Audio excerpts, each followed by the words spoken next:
Estamos começando mais um programa, Luz para os Meus Passos. É uma alegria imensa ter você aqui. É uma alegria estar com você pela TV Canção Nova, neste domingo à noite, encontrar você, encontrar a sua família e trazer algo relevante para a sua família. Quantas vezes domingo à noite você, zapeando a TV, viu tanto conteúdo irrelevante que não acrescenta em nada. E agora você tem este programa que traz muita luz para a sua vida. Porque a palavra de Deus, ela é luz para os nossos passos. Então seja bem-vindo. Você que nos acompanha também pelo canal do YouTube, tanto pelo meu quanto pelo de Dom José Falcão, seja bem-vindo. É uma alegria ter você aqui. Estamos tratando sobre o pecado original. O nosso estudo é sobre o Antigo Testamento. Estamos tratando sobre o pecado original. E está sendo uma bênção. Se você não viu os programas anteriores, aconselho você a ver. Todos estão aí gravados no canal do YouTube. Então, hoje é uma sequência do tema pecado original. Para te resumir o que nós tratamos no programa passado, estávamos falando das consequências do pecado original e falamos sobre a árvore da vida. A partir do momento que Adão e Eva pecaram, eles foram expulsos do paraíso e não tiveram mais acesso à árvore da vida. E, para este programa, ficamos de tratar da morte. Por que a morte, como a gente entende hoje, dolorosa, ela entra no mundo? Então, é o programa de hoje. Mas antes, quero acolher Dom José Falcão mais uma vez no meio de nós. Sua bênção. Alegria ter o senhor aqui. Deus abençoe sua vida, é uma alegria estar aqui. Dom José, terminamos o programa passado, quase entramos no tema da morte, não deu tempo. Então queremos começar hoje sobre a morte como consequência do pecado. Perfeitamente. A leitura atenta dos 2 primeiros capítulos do livro do Gênesis, onde não há o pecado, e o capítulo 3, que narra o pecado, essa leitura desses 3 capítulos, ela é muito importante para a gente isentar Deus de qualquer suposta autoria ou desejo ou alegria da morte do homem.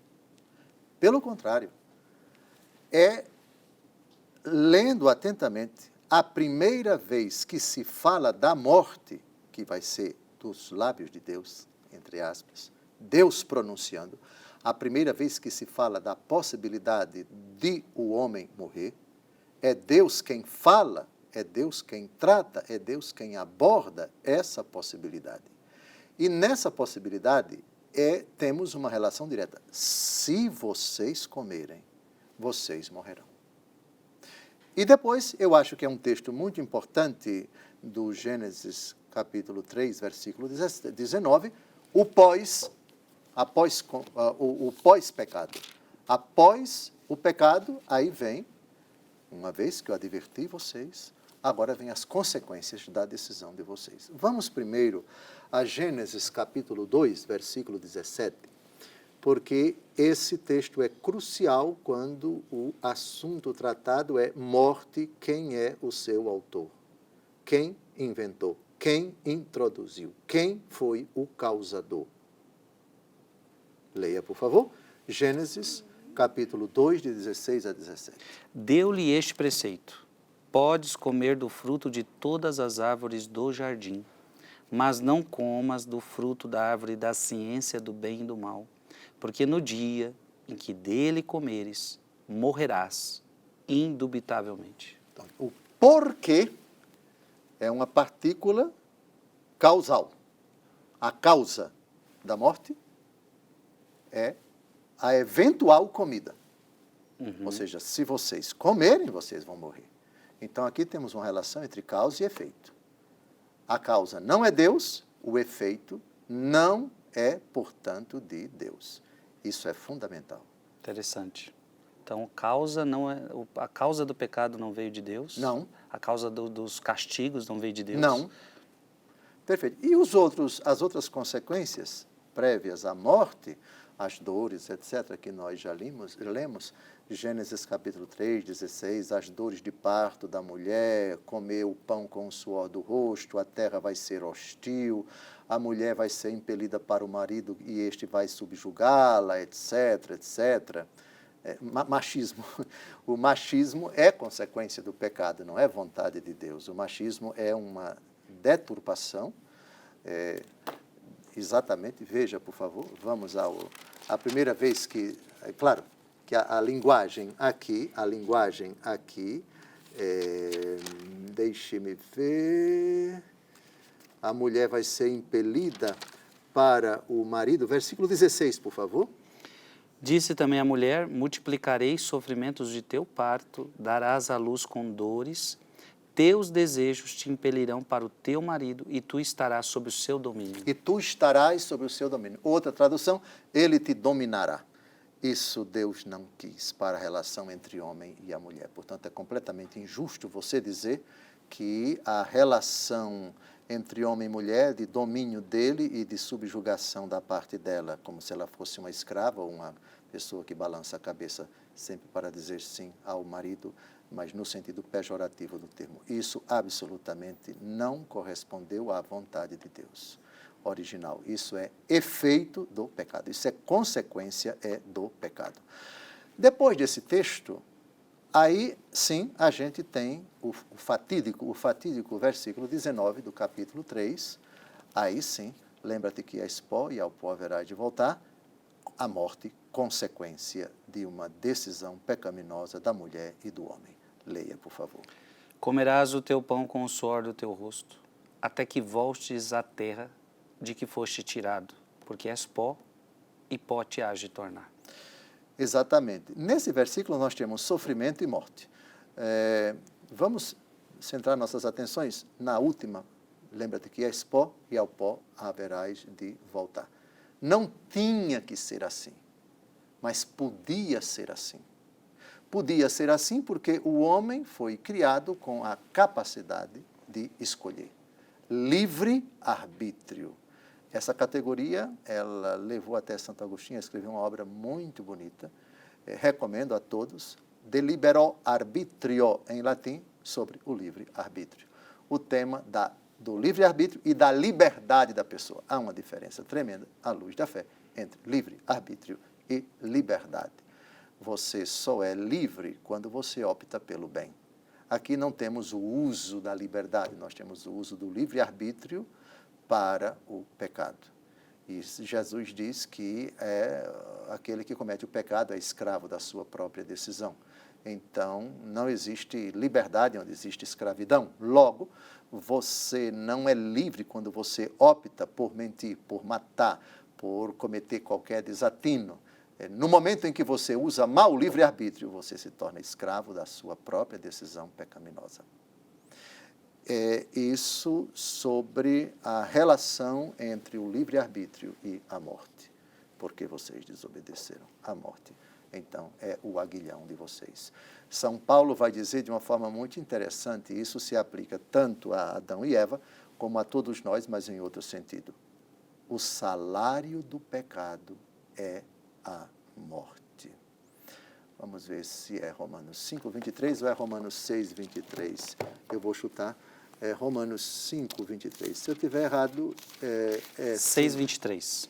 Eu estava errado, está vendo? Não, mas o senhor acertou. Errei por um capítulo. Mas acertou, porque falou que um é outro. A idade está chegando, ela é implacável. Romanos 6, 23, por favor. Porque o salário do pecado é a morte, enquanto o dom de Deus é a vida eterna em Cristo Jesus nosso Senhor. Então, atenção, salário.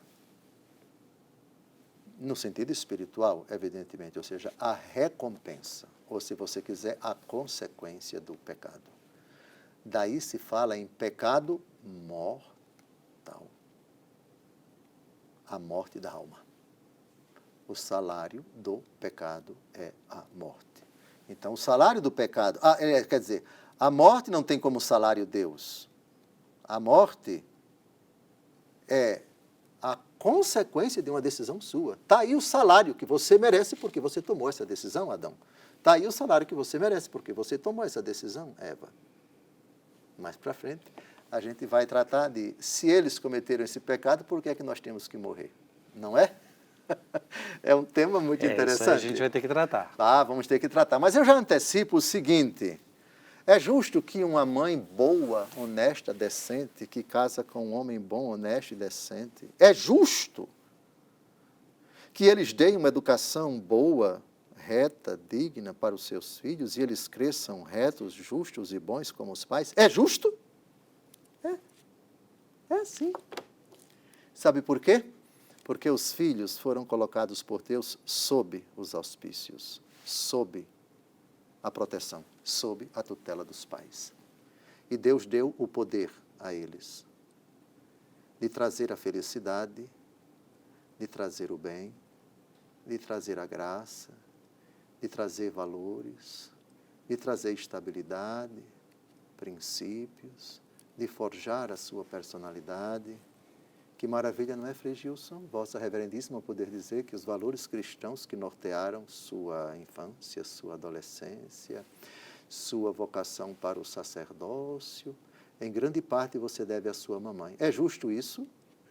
É justo? Sim, claro, sim. claro que é justo, claro Sim. que é justo. Mas o reverso também não é justo.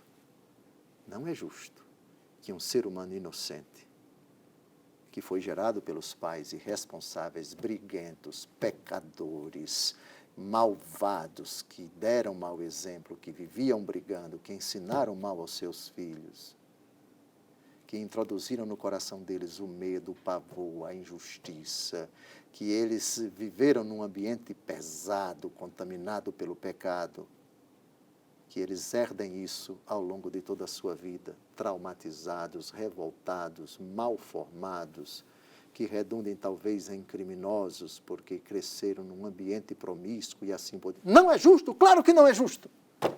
Mas é a lei da vida. Não coloque a culpa em Deus, como se Deus fosse o culpado do pecado dos pais. Somos solidários, uns com os outros. Essa é a lei da vida. Temos o poder de salvar e também de desgraçar. Temos o poder de educar e também de perverter. Temos o poder tremendo que Deus nos deu de influenciar positiva ou negativamente a vida dos filhos, a personalidade dos filhos, o caráter dos filhos, para o bem ou para o mal. Não coloque culpa em Deus, por favor. Essa herança que esses filhos que receberam desse ambiente perverso, promíscuo, e Deus não tem nada a ver com isso. Não coloque Deus como se fosse o culpado dos pecados dos pais. Somos solidários. Essa é a lei da vida. A felicidade dos pais pode repercutir na felicidade dos filhos. E o reverso da medalha também é verdadeiro. A lei da solidariedade. Estamos solidários. A felicidade dos pais repercute na felicidade dos filhos, mas também o oposto. E é nesse raciocínio que nem é preciso acreditar em Deus para você reconhecer. Esta é a lei da vida. Deus Todo-Poderoso nos coloca pequenos no ventre da mãe, com a possibilidade de ela cuidar, de ela amar, de ela querer a gestação ou até de ela tirar o filho. Veja o poder tremendo que Deus confere aos pais com relação à prole, com relação à descendência. É assim. Não tem para onde correr. E o pecado original se insere nessa lógica terrível que, num primeiro momento, foi bela, foi maravilhosa. Sim, nós temos que analisar, sim, a possibilidade de decisões acertadas dos pais repercutirem muito bem no futuro dos filhos, na profissão dos filhos, no caráter dos filhos, no comportamento dos filhos, o que eles receberam no berço, o que eles receberam na origem, mas também o contrário, Frei Gilson.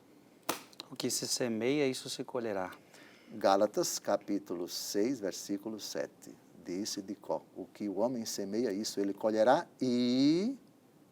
Veja, no que toca ao pecado original, o texto citado, Romanos, capítulo 5, versículo 12, se aplica exatamente nessa lógica. Essa herança terrível que passa de geração para geração, já no momento em que somos concebidos no ventre de nossa mãe. O salmista do Salmo 50 diz: em pecado minha mãe me concebeu. Sim, vamos tratar disso mais para a frente. Agora, Dom José, ainda tratando sobre a morte, Assim, ficou muito claro que essa é uma consequência, é o salário do pecado, Deus não é o autor dela. Agora, o livro da sabedoria, se eu não me engano, diz que a morte entrou no mundo por causa da inveja do diabo. é verdade. Eu Sabedoria, gostaria que capítulo o senhor 2. explicasse isso. O que o diabo tem a ver com essa morte? Sabemos que ele que tentou para que chegasse a esse ponto. Ok. Mas o que esse texto o senhor pode agregar aqui conosco? Sabedoria, capítulo 2, versículo 24. Vamos ao texto. Abra, por favor. Sabedoria 2, 24. Sabedoria, capítulo 2. É isto mesmo. Sabedoria, capítulo 2, versículo 20. Na verdade, o 23 é interessante, que eu já estou vendo aqui. Leia, leia. Ora, Deus criou o homem para a imortalidade e o fez à imagem de sua própria natureza. É por inveja do demônio que a morte entrou no mundo, e os que pertencem ao demônio aprovarão. Vamos tratar da soberba do demônio e da inveja do demônio. São dois vícios da alma, no caso dos anjos, da sua própria natureza angélica decaída. Quer dizer, eles foram criados bons, mas por um mistério que nós desconhecemos, eles se rebelaram contra Deus. Então, por soberba e por inveja, se afastaram de Deus. Mas a frase aqui foi por inveja do diabo que a morte entrou no mundo. Mas é preciso explicar como foi que essa inveja causou a morte. O demônio invejoso, vamos ver que tanto de Deus como do homem, fustiga o homem, tenta Eva. Eva vai na onda dele e desobedece. E como consequência da decisão dela, decisão instigada pelo demônio, mas não forçada, não pressionada, ela introduz a morte no mundo. Então, o demônio, digamos assim, entra por tabela, como instigador. Santo Agostinho tem uma frase muito bonita que me agrada. O demônio não tem força para dominar, mas tem astúcia para enganar. Ou seja, ele habilidosamente lançou uma proposta para ela e essa cidadã acabou entrando na jogada dele. Então, ela comeu, figura para dizer, ela pecou. Então, o invejoso conseguiu seduzi-la. E ela, sem ser pressionada por ele, mas submetendo-se, deixando-se enganar, aceitando o engano dele, indo na lógica enganosa dele, falaciosa dele, comeu e partilhou essa decisão com o homem que comeu também do fruto. E aí sim, consequente a essa decisão de desobediência dela e dele, a morte entra na aventura humana. E aqui diz, os que pertencem ao demônio aprovarão. 1 João, capítulo 3, versículo 8, aquele que peca é do demônio. Então é nesse sentido. Sim, porque o pecado é a obra-prima do demônio. Sim. Ele não tem outra coisa a nos sugerir, senão o pecado, ou seja, a desobediência a Deus. Infligir a lei de Deus, para que desobedeçamos a Ele, para que vivamos em inimizade com Ele, para nos indispor com Ele e para nos habilitar ao fogo do inferno. Minha gente, eu acho que ficou claro aí para você toda essa realidade de consequência do pecado. Então, o pecado fez a gente perder a amizade com Deus, fez nos perder a árvore da vida, e como consequência a morte. Acabamos então de ver textos maravilhosos sobre isso, e acho que dá para a gente entrar no sofrimento, porque a consequência desse pecado é que o ser humano começou a sofrer. E o que nós podemos tirar disto? De novo, a comparação entre os dois primeiros capítulos do Gênesis é o paraíso, com o homem e a mulher nele, sem o pecado. E o capítulo 3, o pecado e suas consequências. Nenhum vestígio de sofrimento você encontra no capítulo 1º, nem no capítulo 2º. Só no capítulo 3º e após o pecado. Sim.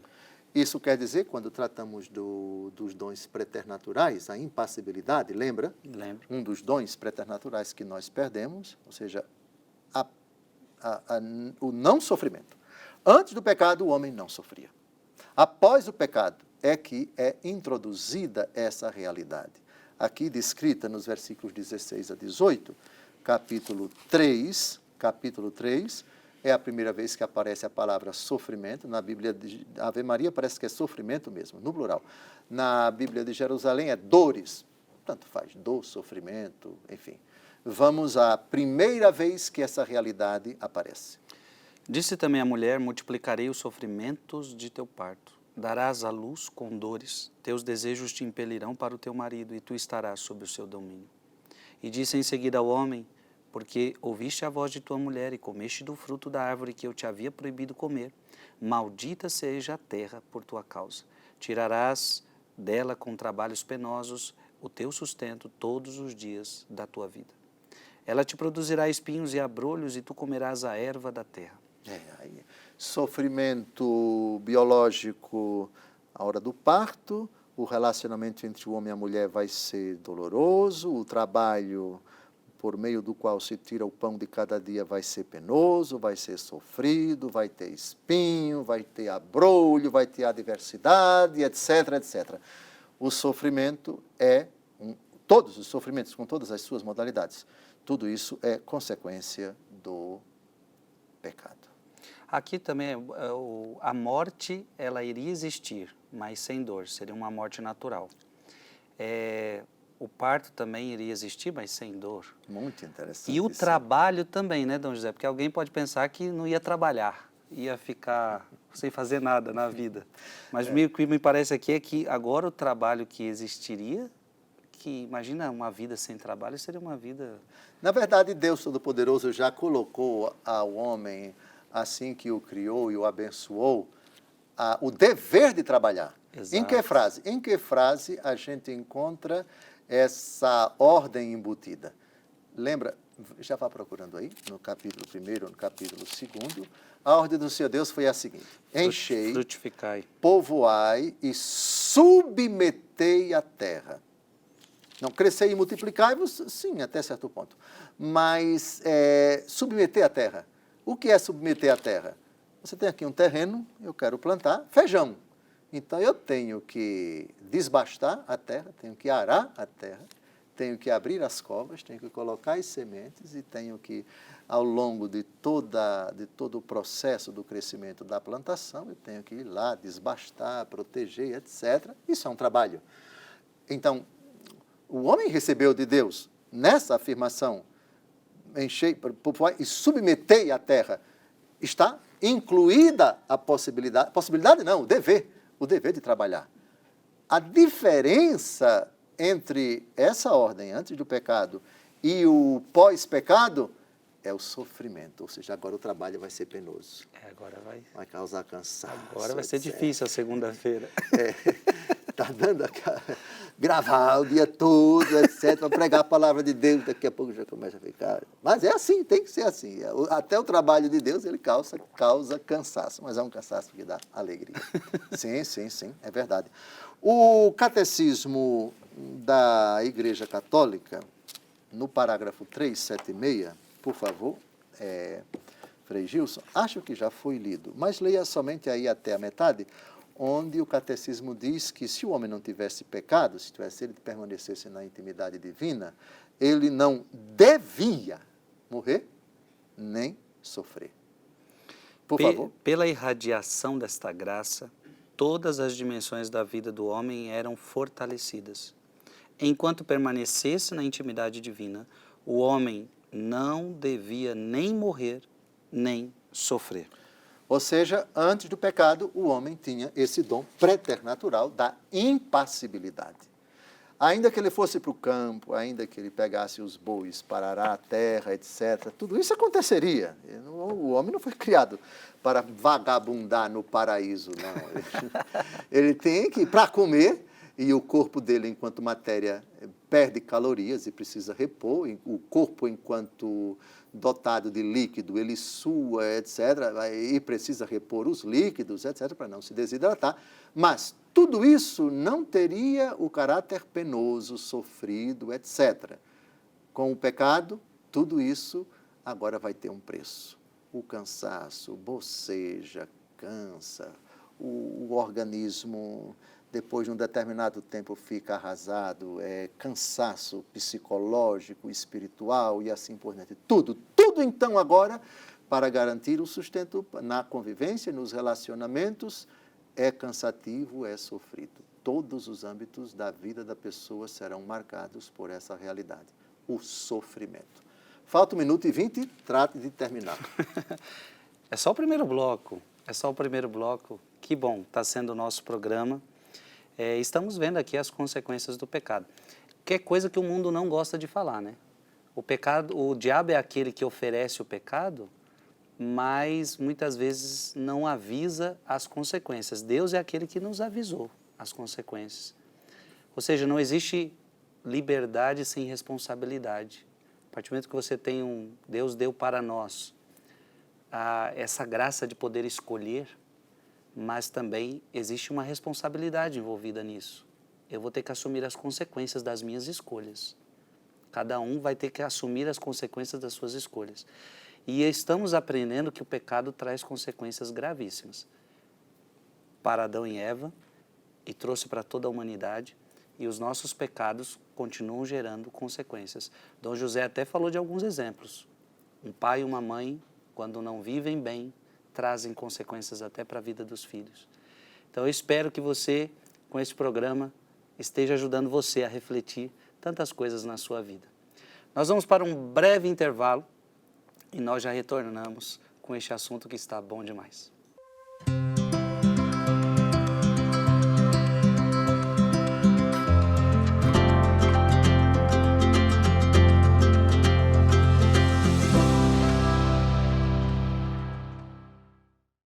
Estamos de volta, programa Luz para os Meus Passos. É uma alegria estar aqui com você.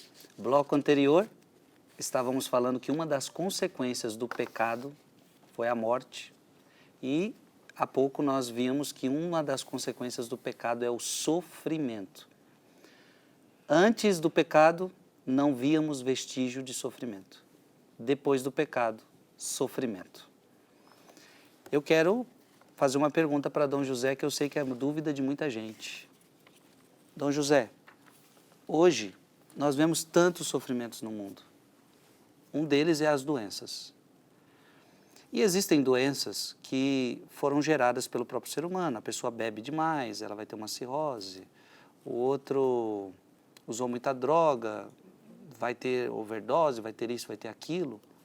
O outro teve uma vida desregrada no sexo, vai ter problemas, doenças sexuais. Mas, aí as pessoas até que compreendem, se você está colhendo o que você plantou. Mas existem alguns sofrimentos que vemos nos dias de hoje, por exemplo, crianças que já nascem doentes,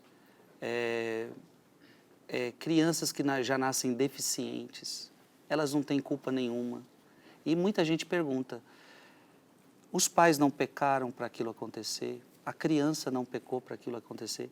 Então, este sofrimento, essas doenças, elas também estão ligadas a esse pecado original, de certa forma? Qualquer tipo de realidade dolorosa que se enquadra naquilo que é descrito no capítulo 3, versículo 16, narrado por nosso Senhor. Dores, sofrimentos, isso é consequente ao pecado. O senhor fala de Gênesis, né? Do livro do Gênesis, capítulo 3, sem dúvida alguma. Deus não é o autor do sofrimento de ninguém.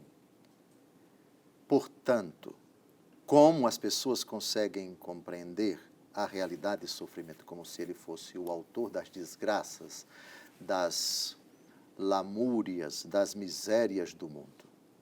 Devo lembrar, porém, que faz parte dos planos de Deus, faz parte certo tipo de sofrimento por amor. A mãe que decide punir o filho, que decide corrigir o filho, sem dúvida alguma, vai sofrer com aquela privação. Você hoje não sai de casa. Está proibido de sair do recinto. Por isso, por aquilo outro. É por amor que eu faço isso, para corrigir você, para ensinar você, para que você aprenda, para que você se arrependa e assim por diante. Isso não deixa de ser uma privação, um certo sofrimento, mas dizer que as realidades, e Deus às vezes nos corrige, Deus às vezes nos dá certas lições, Deus às vezes nos priva de determinadas realidades para que nos corrijamos, para que renunciemos ao pecado, para que nos voltemos para Ele por esse caminho. Mas atribuir a Deus a culpa de realidades que podem ter causas genéticas, há de se investigar uma criança que nasce com um defeito congênito. Calma. Simplesmente culpar Deus Todo-Poderoso por uma realidade que pode ter uma explicação científica, uma deficiência adquirida, uma deficiência, digamos assim, que foi causada ou provocada ou agravada por uma determinada realidade. Imaginemos, eu não estou dizendo que são todos os casos, uma mãe que fuma muito, que se droga, etc., e ela engravidou. A criança nasceu com um defeito, sei lá, da visão. O risco de essa mãe que consome, que ingere determinadas drogas e durante a gravidez a criança nascer com problemas físicos ou mentais é grande. E se isso acontece, não podemos culpar Deus Todo-Poderoso por isso. Cada deficiência tem uma história. E é preciso, antes até de tratar da realidade de Deus, é preciso submeter o fato, o problema, a realidade, ao crivo da ciência, para tentar buscar algo que talvez tenha a relação, se faça uma relação entre causa e efeito. Todo ser humano, também todo ser humano, já no ventre da mãe, ele é inserido no seio de uma história, de um patrimônio genético e também de um patrimônio cultural, de uma família, de um contexto. Todas essas realidades precisam ser objetivamente ponderadas quando o assunto é essa realidade tão delicada. Outra coisa é você perguntar por que, apesar de ter uma explicação científica, ou na sociedade, ou na própria família, algum distúrbio, alguma briga, algum fato que durante a gravidez acabou agravando, prejudicando, dificultando, causando sofrimento ao próprio feto e depois à criança, numa idade mais avançada e após o nascimento, sim, ainda que tenhamos uma explicação sociológica, genética, biológica, familiar, etc., porque Deus permite. Aí nós já entramos em outro âmbito, que é o âmbito do mistério abscôndito da providência divina, que permite determinadas realidades. Então, Frei Gilson, veja, não é um assunto sério, não é um assunto sério, seríssimo ele é, mas não é um assunto que possa ser dirimido, para o qual você tem uma resposta clara e simples, porque cada pessoa com essa dificuldade é preciso colocar vidas humanas concorrentes e antecedentes e consequentes também, com as quais esse ser humano que veio ao mundo veio com essa carência, com essa dificuldade. E não podemos infantilmente, imprudentemente, precipitadamente, simplesmente atribuir a culpa a Deus Todo-Poderoso. Deus nos coloca num mundo onde somos protagonistas de tomadas de decisões boas e más, e decisões que, mais ou menos, elas acabam repercutindo, bem ou mal, na vida das outras pessoas. Interessante, muito bom, Dom José. Acaba que é um grande mistério, né? Um grande mistério, sem dúvida alguma. E cada caso é um caso. O que me Sim. vinha, assim, o senhor falando não adianta a gente querer dar uma resposta para todos os casos. Perfeito. Cada caso é um caso. Eu vou dar um exemplo triste, triste, triste. Uma senhora que nunca fumou, que nunca colocou o cigarro na boca, mas vizinha de parede de um homem que fumava compulsivamente. Uhum.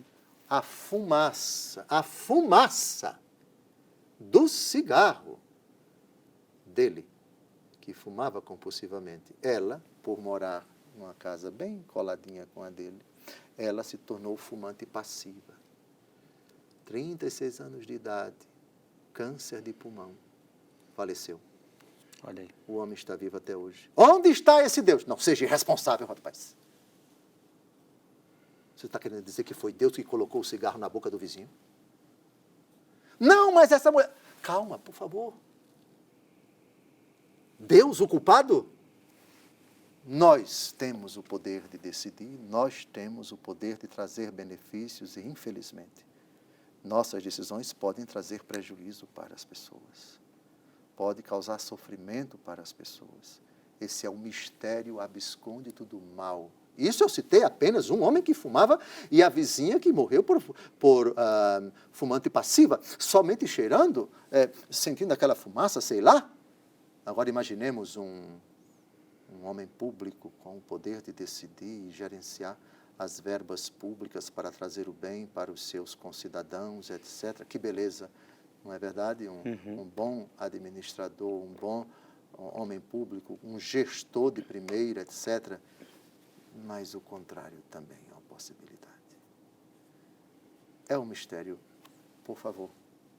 Aqui nós tocamos em algo tão grande, tão inefável, que é o mistério da iniquidade, com todos os seus protagonistas na história, que chega um momento em que eu me calo e não me resta senão olhar para Jesus, que teve compaixão dessa humanidade e se fez vítima da maldade dos homens no Calvário. Ou seja, mistério, não tem explicação. Você pode conjecturar algumas coisas, é o máximo que eu posso dizer. Eu sou ignorante, sim, eu só posso ir até aqui. Mas, objetivamente, eu tenho que inocentar Deus Todo-Poderoso, que nos criou livres com a capacidade poderosíssima de nos santificarmos e santificar os outros, de sermos felizes e fazermos os outros felizes. Mas o contrário, ou aliás, o oposto, também é a mais absoluta possibilidade e realidade e verdade. Eu creio que o senhor terminou da melhor maneira possível, porque enquanto o senhor ia falando, me vinha Jesus, porque a gente tratou da morte e do sofrimento. E vemos que Jesus, ao se encarnar, assumiu tudo que era nosso, inclusive a morte e o sofrimento. Então é como se em Cristo a gente encontrasse a resposta. E essa resposta nós só encontramos de joelhos, viu? Não é blasfemando contra nosso Senhor, não, viu?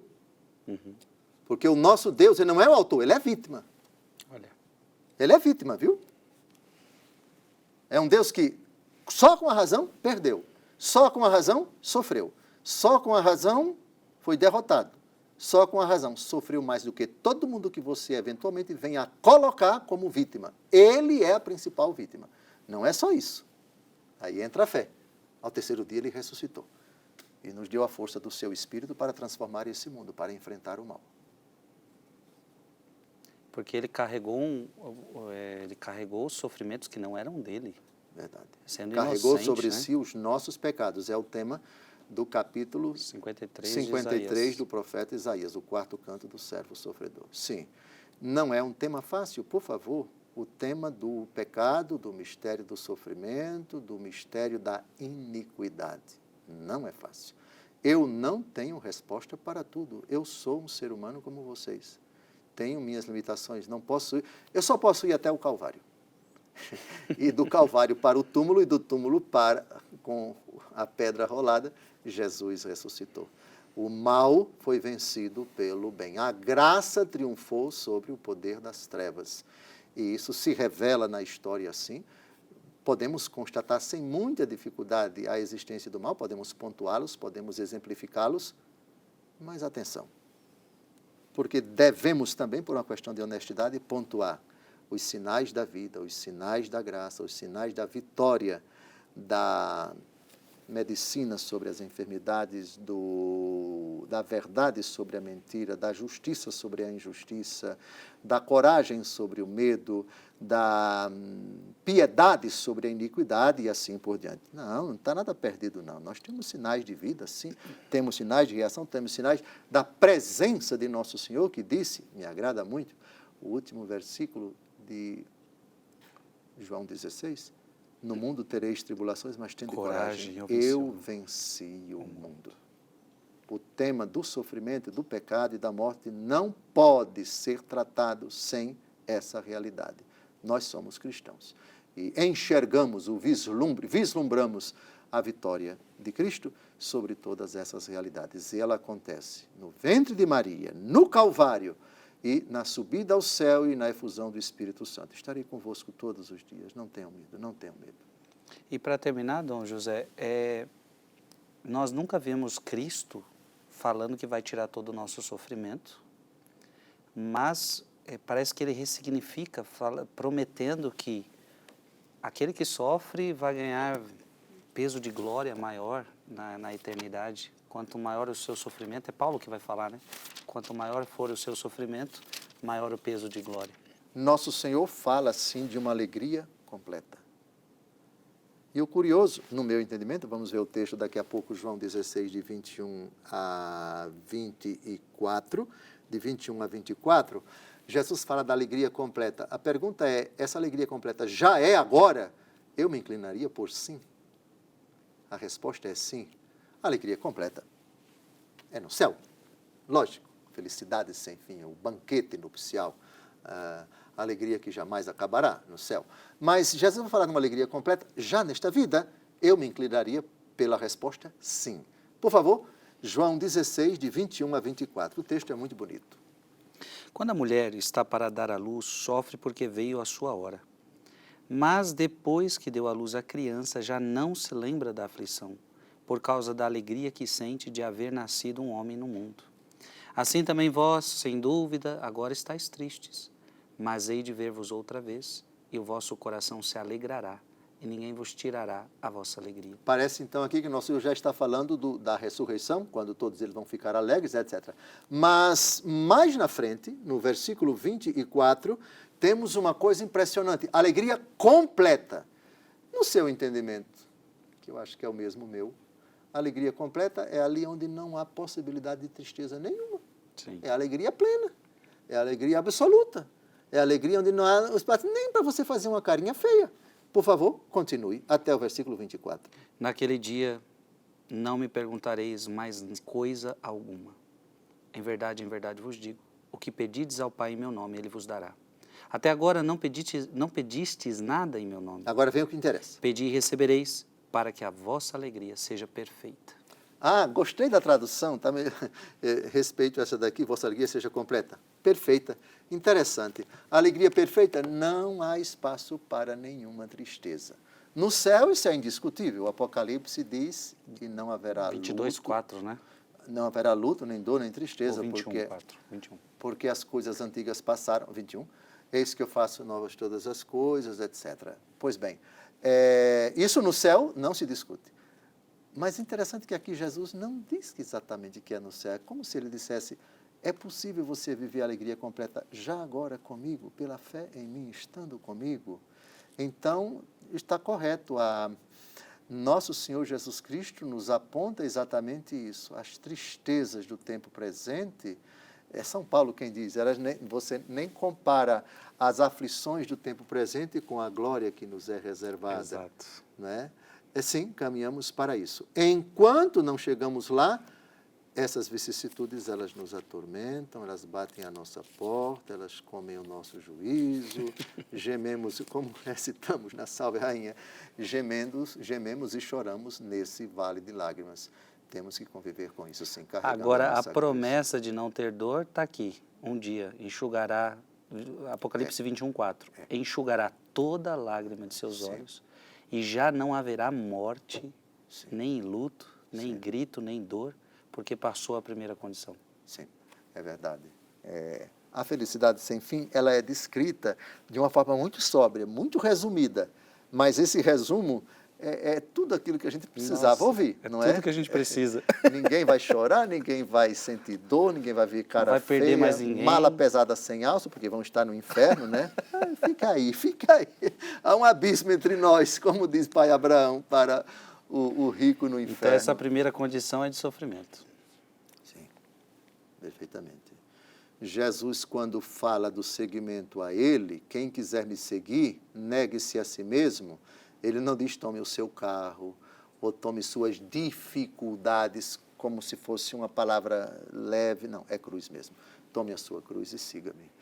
O sofrimento de Cristo comporta o seguimento, ir até Ele e com Ele e atrás dEle, na fidelidade a Ele, obedecendo a Ele, procurando imitar a Ele, carregando o peso de nossas enfermidades físicas, de nossa catarata. Eu vou me operar, viu, de catarata. Daqui a 1 ano Nossa. eu tenho que fazer a catarata, né? Já tenho essa dificuldade. Depois o cálculo renal, depois a idade que vai aumentando, o cabelo que vai caindo, o corpo que vai inclinando. É a vida, não é? E a gente tem que levar isso na maior alegria, é a lei da vida, não é? Começa a esquecer, aí vem a gordura localizada, vem o problema de respiração, isso, aqui, sem falar das outras realidades. Fulano mudou para aquilo lá, é dificuldade de relacionamento com o vizinho, drama no trabalho, problema financeiro, etc. São as nossas lamúrias que temos que abraçar, mas aguardamos essa realidade. Gosto muito dessa expressão, a criação geme, dores de parto, aguardando a sua manifestação, não é? É o peso do sofrimento presente, não se compara com a glória que nos aguarda. Caminhamos para lá, para essa realidade grandiosa, sem luto, sem dor, sem dificuldade, sem envelhecer, sem sentir fome, sem sentir qualquer carência, onde Deus será tudo em todos e por toda a eternidade. Isso jamais acabará. É maravilhoso. É viver nessa esperança, né? Sim. Sem esquecer, porém, e não estamos aqui tratando de alienação, Santa Teresinha do Menino Jesus diz: passarei o meu céu fazendo bem aqui na terra. Aquilo para o qual caminhamos, procuremos já construir com um coração puro, com uma vida reta e santa, a imitação de Cristo, vivendo na obediência à sua palavra, construindo o céu aqui na terra, para nós e para os outros também, antecipando o que será essa realidade que a Escritura mesma descreve de forma tão sóbria, tão velada, mas o suficiente para alimentar a nossa esperança. Então, José, o programa está bom demais, o assunto é muito bom. Obrigado por essa resposta. Veja, minha gente, essa realidade que eu já perguntei agora foi muito bom. Eu creio que foi muito bem respondida, porque o Dom José tratou de várias realidades que interferem nessa realidade de sofrimento, mas não deixa de ser um mistério. Então, é impossível abarcar tudo. Mas o que o senhor falou ajudou muita gente, tenho certeza. Nós temos ainda 5 minutinhos para acabar o programa está bom demais, e eu quero continuar perguntando para o senhor. Em algum momento, o senhor disse que a morte é natural. O catecismo. E Vossa Reverendíssima vai ler, mas continue. Ótimo. Então eu pergunto, o homem no estado de inocência teria conseguido a imortalidade pela árvore da vida? Ok. A informação é correta, o que Frei Gilson acabou de dizer, é a doutrina da Igreja. A morte, em certo sentido, a morte corporal, ela é natural, ou seja, ela ia acontecer De qualquer forma. ainda que o homem não pecasse. Parágrafo 1006 do Catecismo da Igreja Católica, parágrafo 1006. Parece que essa afirmação está logo no começo do texto. Sim, a morte. 1006. Diante da morte, o enigma da condição humana atinge seu ponto mais alto. Em certo sentido, a morte corporal é natural, mas para a fé, ela é, na realidade, a paga do pecado. O salário do pecado. Sim. Para os que morrem na graça de Cristo, é participação na morte do Senhor, a fim de poder participar também de sua ressurreição. Enigma. O que é enigma? É um mistério, é um segredo. A morte é o maior enigma da nossa história. Por quê? Que realidade pavorosa. Um mistério diante do qual todos têm que ter um grande respeito. E muitas interrogações, até para nós que cremos. Jesus, na iminência da morte, fez uma interrogação. Eli, Eli, lama sabachthani. Meu Deus, por quê? Por quê, meu Deus? Pois bem, é um enigma. Em certo sentido, ela é natural, a morte corporal. Naquele sentido já abordado por Vossa Reverendíssima, por mim e tal. O que o pecado introduziu nessa realidade natural, em certo sentido natural, é a dor, é o drama, é a angústia, é a aflição, são os precedentes sofridos que vão preparando e trazendo uma particular angústia, o tipo de morte, as pessoas envolvidas, não é? É isso que torna essa realidade, em certo sentido natural, extremamente dramática. Sim, a sua pergunta, ela é: o homem, no estado de inocência, teria conseguido a imortalidade pela árvore da vida? Eu vou responder em 2 momentos. Um, agora, porque estamos a 2 minutos e meio, foi Vossa Reverendíssima quem provocou. Eu tenho que dar uma parte da resposta, mas a outra vamos tratar no programa seguinte com Santo Tomás de Aquino, que é outro santo e doutor da Igreja. Vamos agora com Santo Agostinho. E o próximo programa, retome a pergunta, vamos tratar com Santo Tomás de Aquino. Santo Agostinho, diz ele: o fato de comer da árvore da vida impediria a corrupção do corpo. Por isso, este, ainda depois do pecado, podia permanecer insolúvel se lhe fosse permitido comer da árvore da vida. Por isso que o homem foi expulso. Se o homem não fosse expulso do paraíso com sua companheira, façamos isso para que ele não tenha acesso ao caminho da árvore da vida. Lembra disso? Sim. Ou seja, mesmo depois do pecado, se ele ficasse no paraíso, o corpo não se dissolveria, porque se alimentaria da árvore da vida. Mas, como foi expulso, não tendo mais acesso à árvore da vida, então agora, lembra-te que és pó e ao pó haverás de voltar. Mas como a sua pergunta foi: o homem no estado de inocência teria conseguido a imortalidade pela árvore da vida? Teria. Entende Santo Agostinho. Mas essa imortalidade com morte natural ainda. Sim, a morte natural, mas não dolorosa. Isso. Não dolorosa, sim. Então seria uma morte sem corrupção. Não sabemos como isso aconteceria. Como que seria isso? Como seria isso? Então, teologia especulativa, você pode especular. Até que idade a pessoa iria? Exatamente, não dá para dizer, porque os fatos é que o homem acabou pecando. Mas a pergunta importantíssima que eu proponho que Vossa Reverendíssima retome no próximo programa. Tá bom. Vamos perguntar no próximo programa, continuar então com essa pergunta. O homem no estado de inocência teria conseguido a imortalidade pela árvore da vida? Vamos continuar. Gente, o programa está bom demais. Pega o link e manda para os seus amigos. Fala para alguém da sua família, seu amigo, que você precisa ver esses programas.